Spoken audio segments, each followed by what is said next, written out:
Welcome back to Why Walking Matters, the Science Explained. I am Tatiana, your host.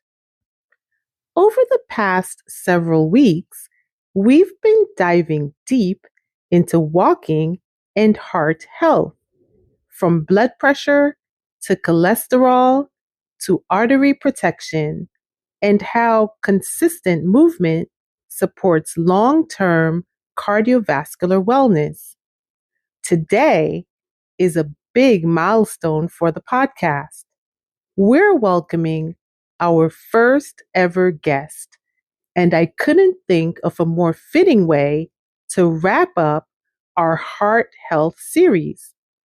Joining us is Dr. Yuvraj Chowdhury, an interventional cardiologist and a physician leader with Walk with a Doc, a national initiative that brings doctors into communities to walk alongside community members while discussing health in real time.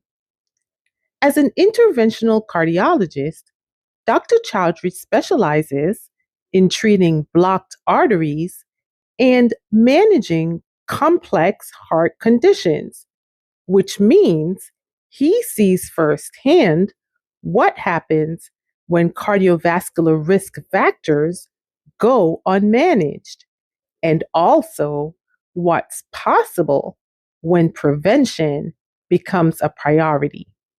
Today, we'll talk about what he sees in clinical practice, the connection between lifestyle and heart disease, why walking is such a powerful preventive tool, what is often misunderstood about heart health, and how programs like Walk with a Doc are changing the way we think about medicine and movement.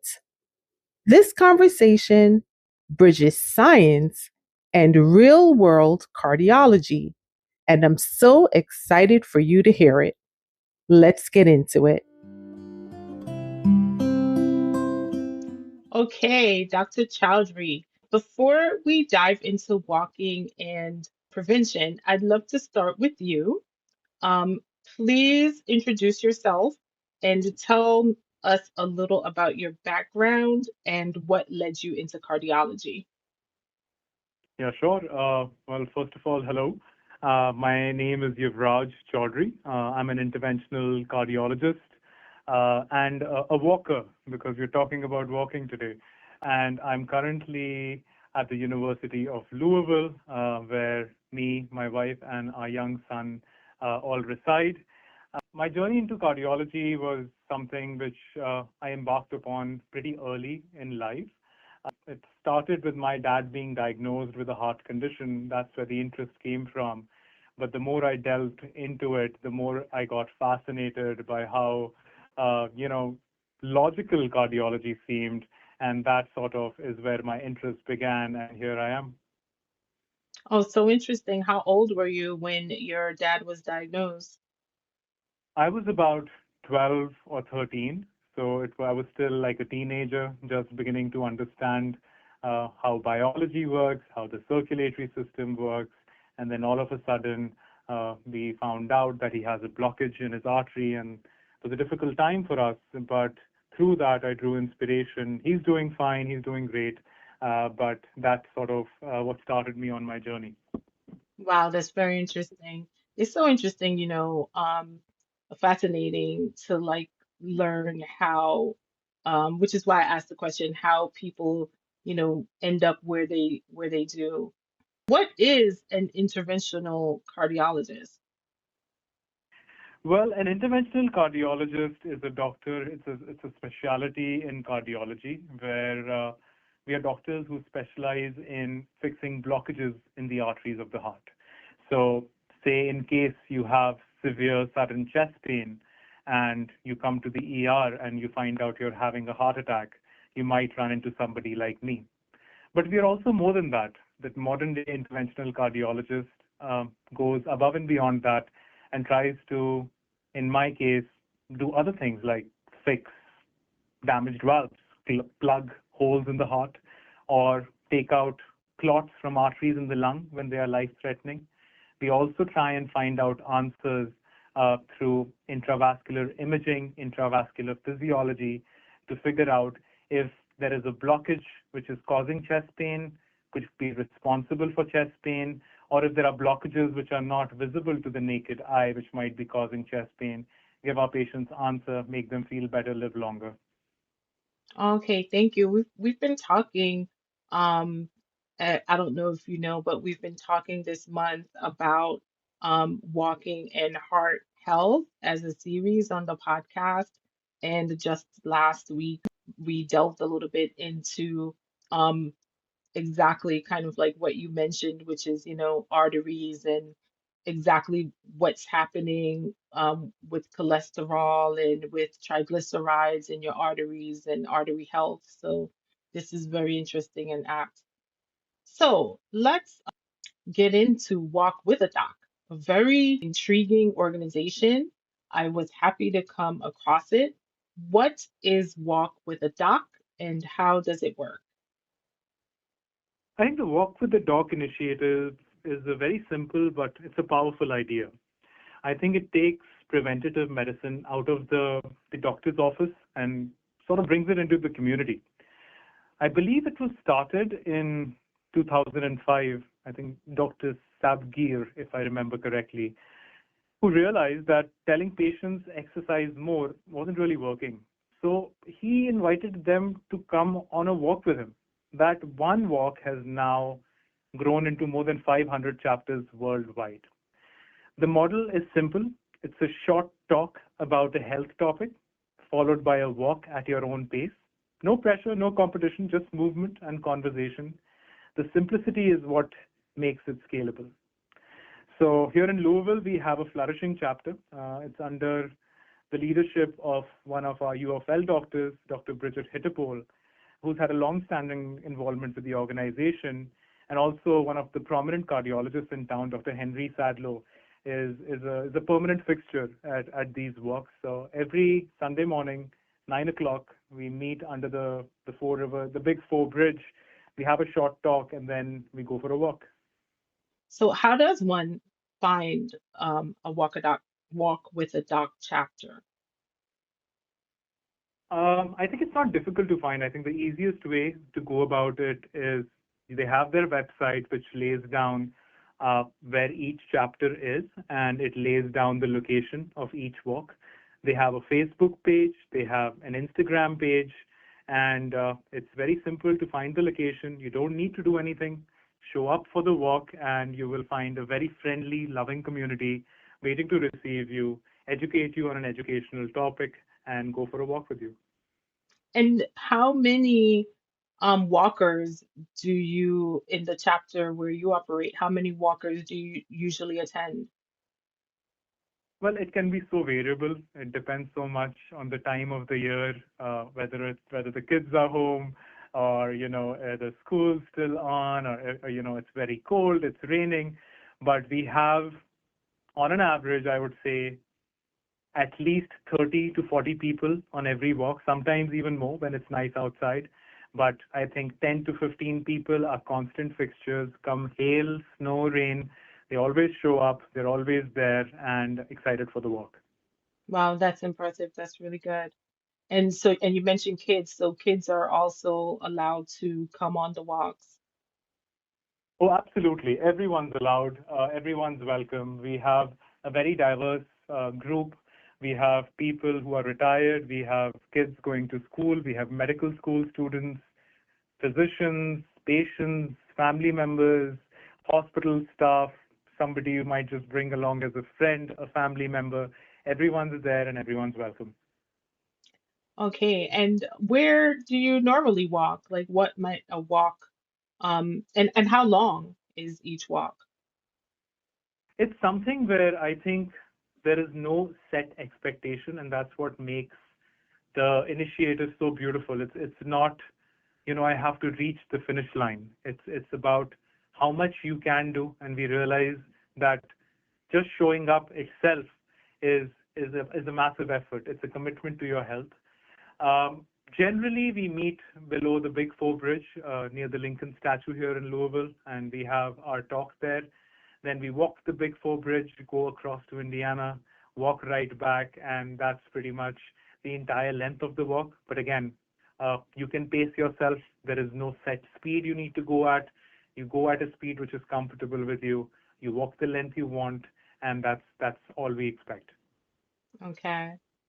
So, Dr. Chowdhury, how did your background in cardiology lead you to start or get involved with Walk with a Doc? And what was that first walk like?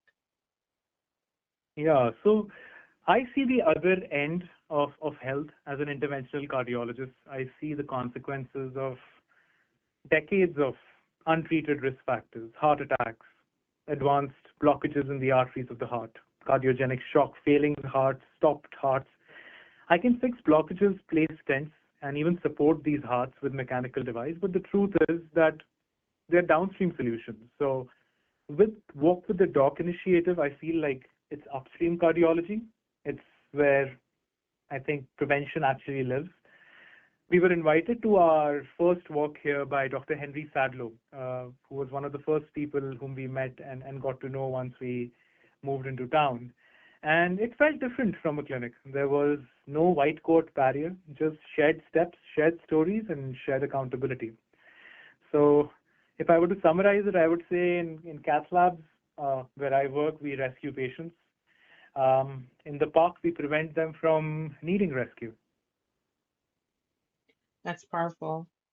And so, why is walking such a powerful tool for cardiovascular health? Uh, I would say it's a powerful tool because it really targets the entire cardiometabolic axis simultaneously. And the more I've been a part of this initiative, the more I've been looking into it. And there's really, really strong data.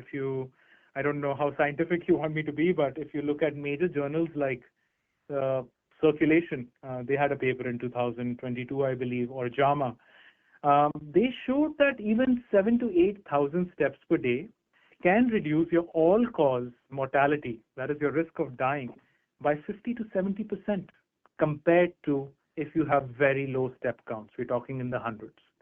So moderate intensity exercise uh, improves at a biological level the endothelial function, which is the inner lining of your blood vessels, your insulin sensitivity, the efficiency of the powerhouses of your cells, the mitochondria, your autonomic tone, and also reduces visceral adiposity, the visceral fat we accumulate, which is heavily associated with cardiovascular disease. So mechanistically, I would say the nitric oxide, which is like a natural vasodilator, goes up. It decreases inflammatory mediators like CRP or interleukin 6, and it enhances your HDL, which is your good cholesterol.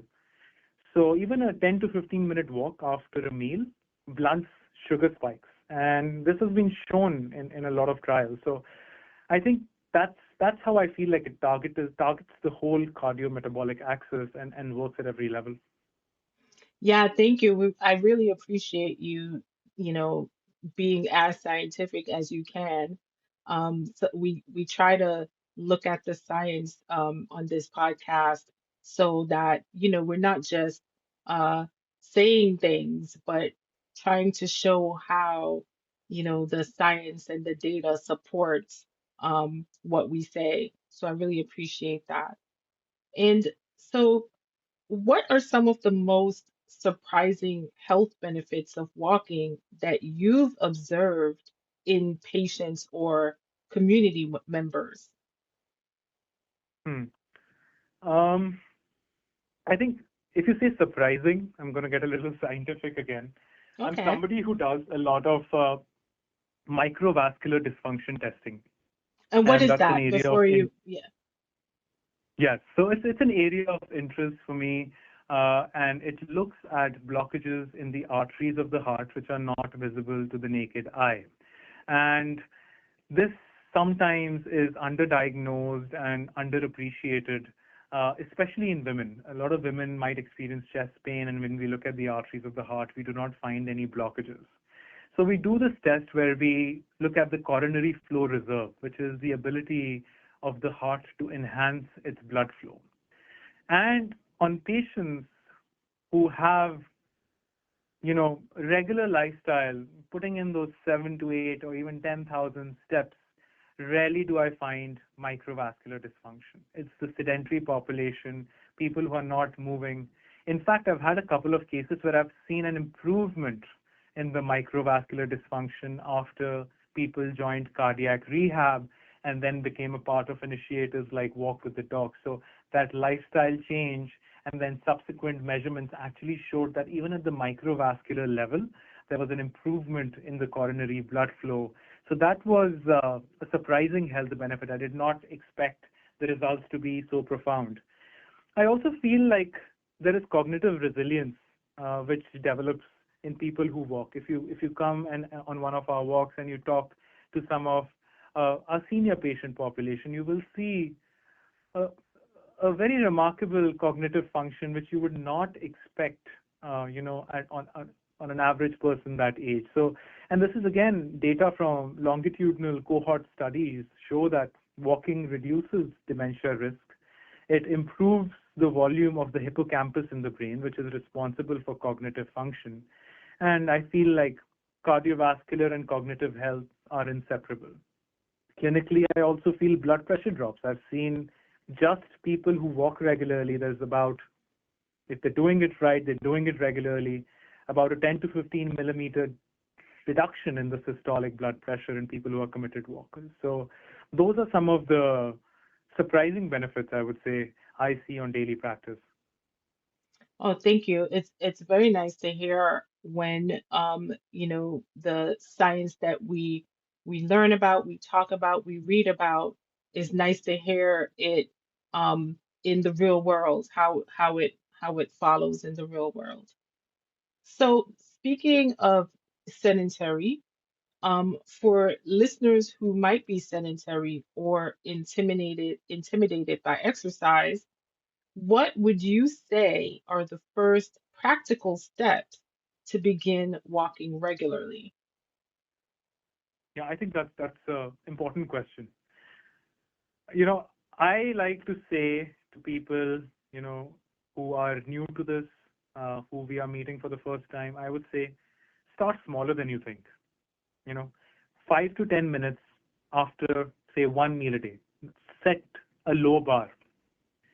Park further away. Do small things. You know, you're going to the grocery store, maybe you don't get the time, you're busy, there's a lot of things going on.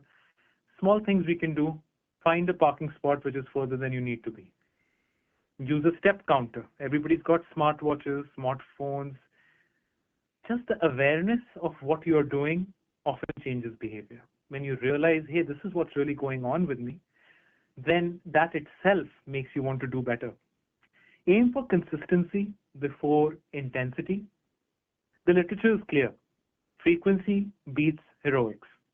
Don't train for a marathon, train for tomorrow.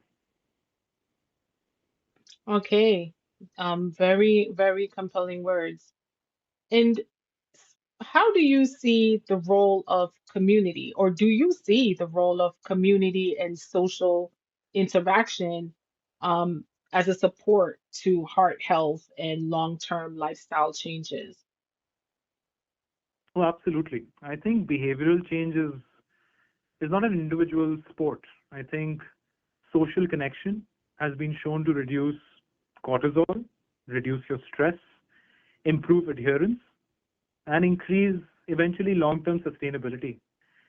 There's compelling data actually linking social isolation to increase cardiovascular mortality comparable to smoking in magnitude. So you can imagine how much having a support system around you has a beneficial effect in your life. And this Louisville chapter which we have of Walk with the Dog, it's it's more than just walking. I feel like it's more than just steps. It's belonging. And I think leaders like Dr. Sadlow, whom I've mentioned, and Dr. Hittapole, they've modeled consistency over years. And yeah, I think that's really important. And I think community is a cardiovascular risk factor modifier for me. That's thought-provoking. It really is. Are you able to share a memorable story of someone whose life was changed through participating in Walk with a Doc? A recent patient comes to mind. Um, let's see how. I think he was about. It was a gentleman in his mid 50s, and he showed up just because his wife insisted. He'd undergone a recent stent for chest pain. We call it unstable angina, progressive chest pain. And we'd fixed the blockage in our cath lab, but he was fearful and sedentary and sort of was on the fence about getting more active. He felt, exertion would trigger possibly an event. He was actually at work and he that's when he was exerting himself. He did manual labor, and that's when he'd had the first episode of chest pain. So he was skeptical. He walked, I think, the first time maybe 5 6 minutes, gingerly, slowly, nervous, and cautious. And he was asking me. I remember, is my heart rate too high? Is this all right? And what changed wasn't dramatic. It was incremental exposure to safety. I think week by week, he added more to those 6 minutes. His office visits started showing a difference. His blood pressure, which was running in 150s, 150s, 160s systolic, came down to the 120s. On functional capacity testing, I think his METs, which is the amount we use scientifically to see how much you can exert yourself, improved from 4 METs to 7 METs, which improvement in METs is strongly correlated with survival. And I think the last time I spoke to him, and this is about 6 7 months after he started, he said, "This is my first time since my heart scare that I don't feel like a cardiac patient." He overcame his diagnosis. He felt like he was no longer a cardiac patient. So I think that is a memorable story for me. I think we didn't just rehabilitate his heart. We didn't fix a blockage. I think we restored his confidence back in using his heart. Yes, and I'm sure the social interaction and the feeling of community likely also helped. And I'm sure also, just being inspired by other walkers, it probably there's a sense of accountability. That's a really inspiring story. And I'm sure it will help some listeners who may be trying to, get started with walking or even, might want to increase what they're doing now. Yeah, that's very inspiring. So, Dr. Chowdhury, what are some common misconceptions that patients might have or people might have about walking or cardiovascular health that you think would be helpful to address? Um, I think the strongest misconception people have is that if I'm not sweating hard while I'm walking, it doesn't count. And I think that is totally wrong. Zone 2, moderate intensity walking confers enormous benefit. This is not high intensity. This is not where you're like short of breath or breaking into like a sweat. And just a moderate intensity walk confers tremendous cardiovascular benefit. So I think that's one misconception. I think the other misconception is that, with all the genetic testing we have nowadays, people checking their LPA levels and with the family history they have, people feel like heart disease is genetic. So I have all these risk factors, I have all these abnormal biomarkers, and I'm doomed. But what I tell them is genetics loads the gun, but lifestyle pulls the trigger. So I think those are some key misconceptions people have, which I want people to, forego and realize that, hey, a little bit of exercise can help modify the course of your natural cardiac history.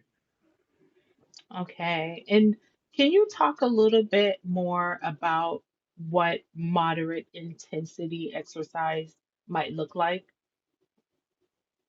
Well, let's let's think of it in terms of numbers, because everyone counts their steps. Everyone talks about how many miles they walked in a day. And if I were to look at data from, and again, we're trying to make this as scientific as possible. And if I look at large epidemiological data sets, and we're looking at the UK Biobank and the US NHANES analysis, it shows that 3,500 to 4,000 steps a day is probably what is associated with significant reduction in mortality as compared to, say, less than 2,000 and maybe in the hundreds or 200s. The curve is non-linear. I think the greatest benefit in that curve is in the initial segment. So if somebody is going from, say, sedentary to moderately active, I think that's where the curve is the steepest. And I think if we look at the spectrum of ages, the older adults derive equal, if not greater, benefit from walking in this moderate intensity fashion. Okay. Okay, thank you. Well, looking toward the future, what are your hopes for Walk with a Doc's impact on public health and preventive medicine? Honestly, I feel like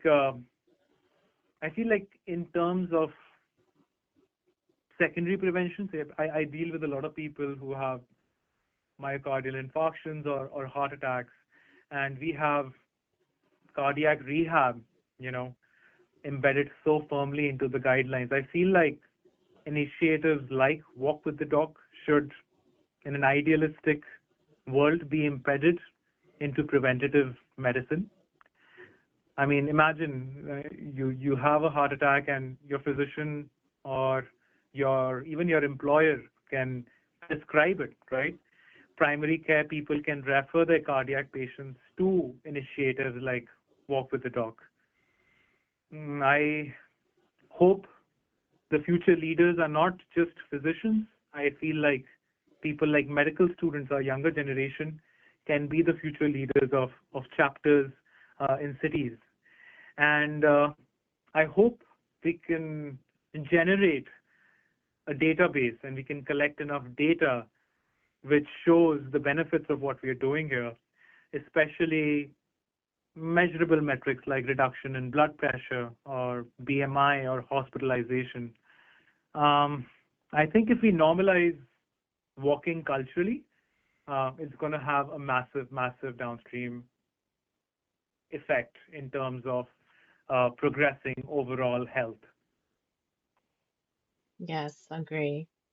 So, one of the questions that I meant to ask that I'm not sure how it escaped me thus far is what are the conversations like? What are the talks like? You said before you go out on the walk, you have a talk with the doctor. What kinds of questions or conversations happen? Yeah, so I think the initial talk, which is anywhere from 5 to 15 minutes, is focused on common healthcare topics. On a day like last week, we had one of my colleagues from UFL, Dr. Atreya, talk about atrial fibrillation. The other time, it was Dr. Sadlo talking about the benefits of coronary artery calcium scoring. It doesn't even need to be cardiology. We have primary care physicians, hepatologists, gastroenterologists, everyone giving us a small snippet of healthcare advice, small snippet on what they can do at an everyday level to progress their health. And then we open it up to questions. Once we are done with this initial segment, conversations are casual. We talk about everything under the sun. But being physicians, sometimes conversation invariably gravitates towards health. Yeah. Sometimes it's about diet. Sometimes it's about nutrition. Sometimes it's about, what can we do in terms of supplements or in terms of really everything under the sun. We talk about our families So it's very casual, it's very laid back, it's very easygoing, and that's the template we follow.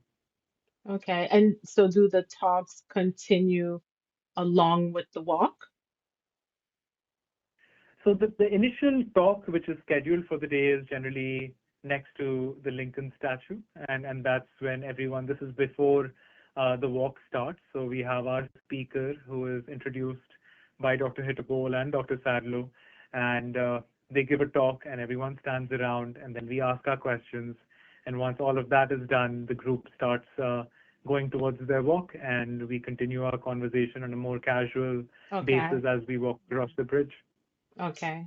So is there anything else you'd like to share that we haven't covered? Uh, I think if I could give a final message. I think, and this is coming from somebody who performs high risk interventions, deploys mechanical circulatory devices, deploys impellers and shock. I still believe the most sophisticated cardiovascular technology we still have is a pair of walking shoes. And the Louisville chapter has truly reflects that philosophy. And again, huge shout out to Dr. Hidapol and Dr. Sadlu, who understand the power of tools like this and how powerful something like this can be. Yes, very much so. This has been an engaging conversation, and I truly appreciate you coming on and sharing your knowledge of cardiology, cardiovascular health, how what you think and how the benefits of walking for the heart and for so many other of our bodily systems. And this has been a truly fascinating conversation, and I thank you very much, Dr. Chowdhury. Thank you for having me. Dr. Yuvraj Chowdhury is an interventional cardiologist and director of the cardiac cath lab at the University of Louisville Hospital. He's also an assistant professor of medicine at the University of Louisville in Louisville, Kentucky. Dr. Chowdhury is also a walk leader with Walk with a Doc, a nonprofit organization inspiring communities through movement and conversation. From their website, Walk with a Doc offers free walking programs in communities around the world, led by local doctors, healthcare providers, or medical students. Visit walkwithadoc.org to learn more. A huge thank you to Dr. Yuvraj Chowdhury for joining us and sharing both his clinical perspective and his experience with Walk with a Doc. What I love about this conversation is how clearly it reinforces something we've been talking about all month. Heart health isn't built on one appointment, it's built in daily habits. And walking is one of the simplest, most powerful habits we have. Hearing directly from a cardiologist reminds us that prevention isn't abstract, it's practical. And that brings us to next week, because knowing walking supports your heart is one thing, and doing it consistently is another. In our next episode, we're going to focus on consistency, why it matters more than intensity, how habits actually form, and practical strategies to make walking something you sustain long term, not just something you try for a week. If heart health is the goal, consistency is the strategy. Until then, listeners, keep walking, share this podcast with a friend, and remember, every step matters.